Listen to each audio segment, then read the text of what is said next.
The sheep read the news headlines today and immediately regretted the idea of adult supervision. The head ram said the ceasefire with Iran is on massive life support after rejecting Tehran's latest offer as a piece of garbage and totally unacceptable.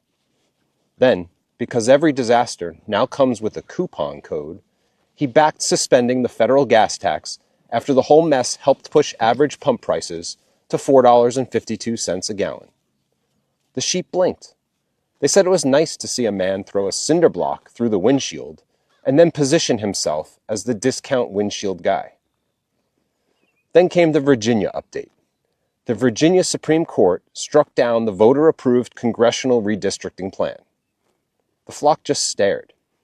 They said it was comforting to know that even after democracy goes to all the trouble of making a decision, the map can still be taken apart like bad patio furniture by people in robes. Then came the free speech update. ABC said the FCC violated its First Amendment rights after the agency targeted The View, with ABC arguing the government cannot suppress or compel private speech. The flock winced. They said when the federal government starts feeling threatened by daytime television, you are no longer projecting authority. You are throwing federal elbows at a set with throw pillows.